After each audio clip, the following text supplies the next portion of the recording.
अरे माँ सुनो। हाँ बेटा, बोलो क्या बात है। माँ आज मेरे लिए जल्दी से खाना बना दो। आज मैं जा रहा हूँ और किसी को ठग कर लाता हूँ। अरे बेटा, तुम किसी को कैसे ठग पाओगे? तुम्हारे पिताजी होते तो वह जरूर ठग लाते। तुम तो अभी ठगाई में बच्चे हो। नहीं माँ, आप कैसी बातें कर रही हैं? मैं क्यों नहीं ठग सकता किसी को? एक ठग का बेटा ठग ही तो बनता है। बस आप जल्दी से मेरे लिए खाना बना दो। फिर बिरजू किसी धनी सेठ की तरह पोशाक पहनकर तैयार हो जाता है। अच्छा माँ, अब चलता हूँ।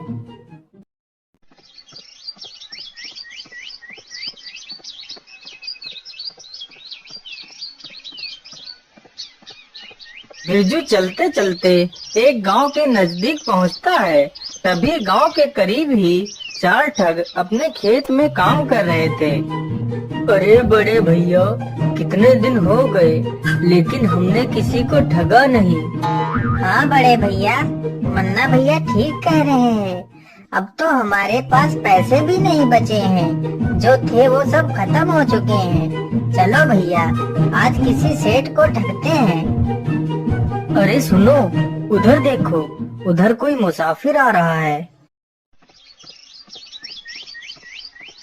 अरे हाँ, यह तो कोई धनी सेठ लग रहा है। अरे चलो चलो, इसे ही ठगते हैं। अरे भैया, इतनी कड़कती धूप में तुम कहाँ जा रहे हो? थोड़ा सा पेड़ की छांव में आराम तो कर लो और पानी वानी तो पी लो, फिर आराम से चले जाना। अरे नहीं नहीं भैया, मुझे थोड़ा सा जल्दी है, इसलिए मैं आराम नहीं कर सकता। वापसी में आते हुए मैं आपके पास जरूर रुकूंगा।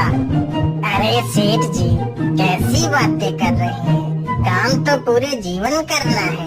काम के साथ साथ आराम करना भी तो जरूरी है।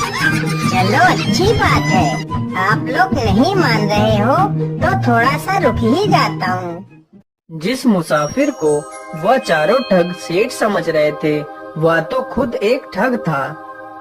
तभी बिरजू घोड़े से नीचे उतरकर उन चारों ठगों के पास जाकर बैठ जाता है और चारों ठग यहाँ वहाँ की बातें करने लगते हैं।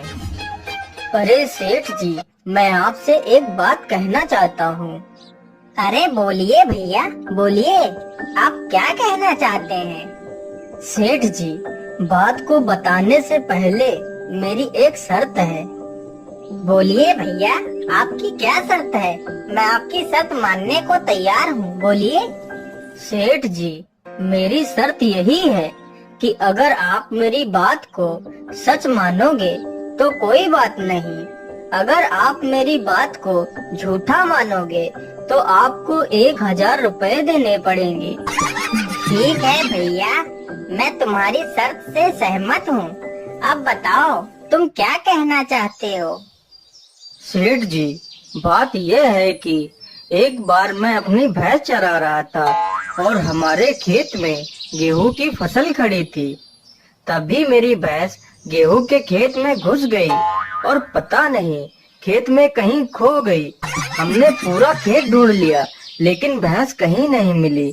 फिर हमने पूरी फसल कटवा दी, भैंस फिर भी नहीं मिली। फिर मैंने उसी फसल के गेहूं चक्की में पिसवाए लेकिन भैंस फिर भी नहीं मिली। और हद तो तब हो गई जब मैंने उसी आटे की रोटी बनवाई और जैसे ही मैंने रोटी का पहला टुकड़ा तोड़ा तभी भैंस की पूंछ मेरे हाथ में आ गई। तो मैंने भैंस की पूंछ पकड़ के उसे बाहर खींचा, तब मेरी जान में जान आई। लेकिन भैया, आज तक मैंने यह बात जिससे भी बताई है उसने मेरी बात को झूठा ही बताया है। अब तुम ही बताओ, यह बात झूठी है या सच्ची है?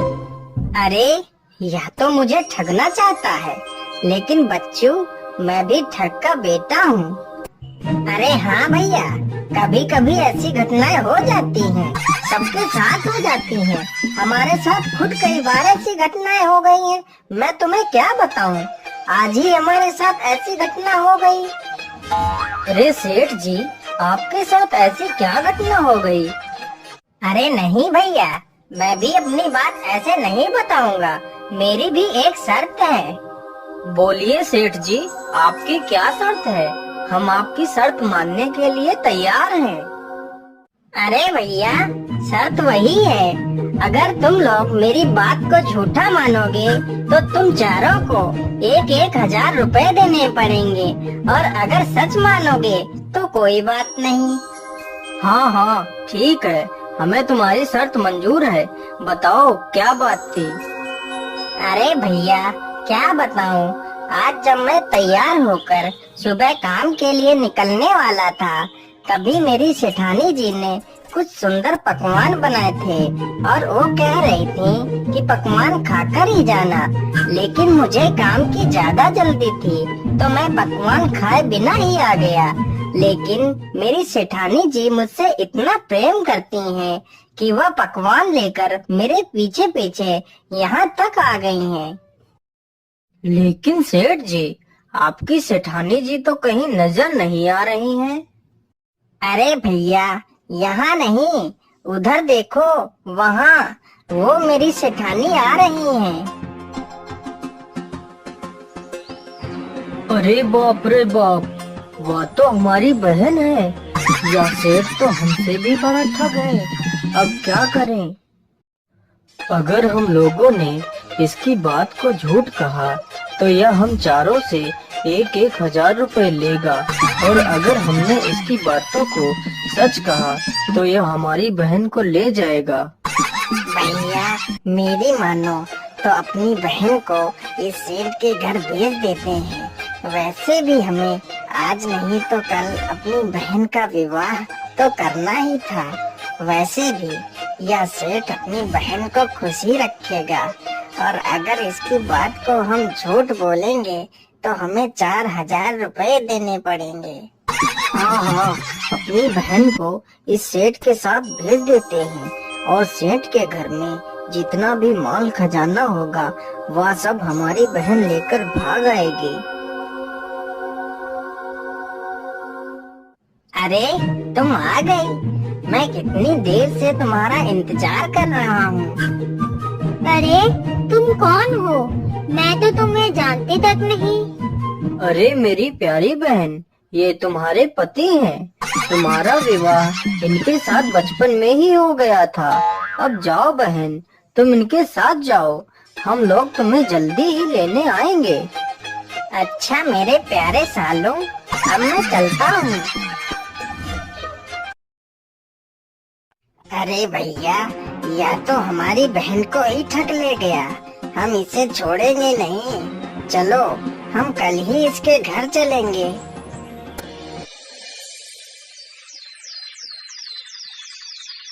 अगले ही दिन चारों ठग अपनी बहन को लेने के लिए चल देते हैं। अरे भैया, आप लोग आ गए।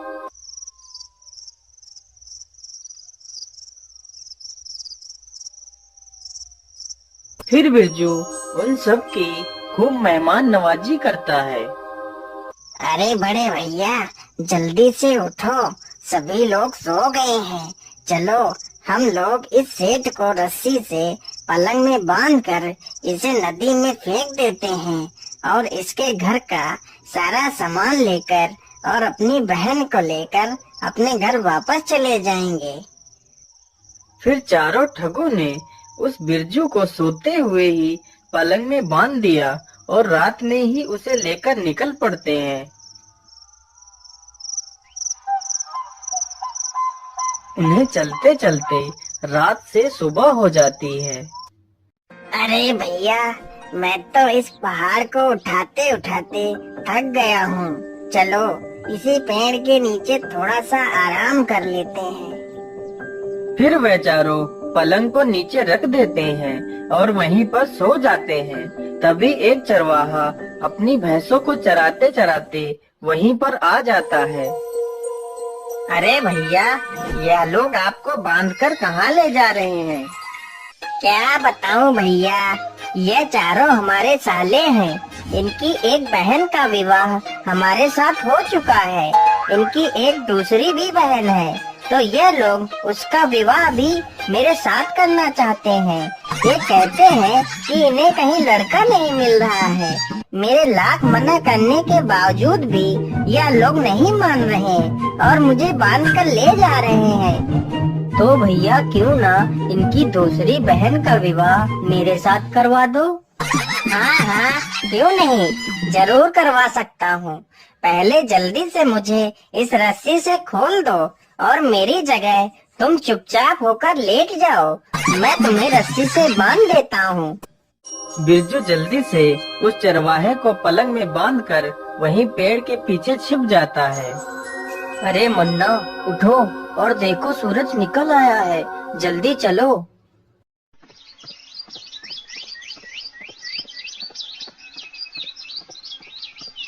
फिर वह चारों उसे उठाकर नदी पर पहुंच जाते हैं। उधर बिरजू उस चरवाहे की सारी भैंसें अपने घर ले जाता है।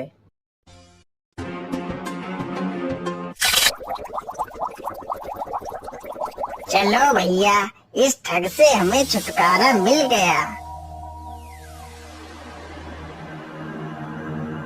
अरे ये क्या, यह ठग तो यहीं बैठा है। अरे जीजा जी, तुम यहाँ पर कैसे? और इतनी सारी भैंस तुम कहाँ से ले आए हो? अरे ये मत पूछो, तुम लोगों ने हमारे साथ बहुत अन्याय किया है। तुम लोगों ने मुझे नदी के किनारे ही फेंक दिया था।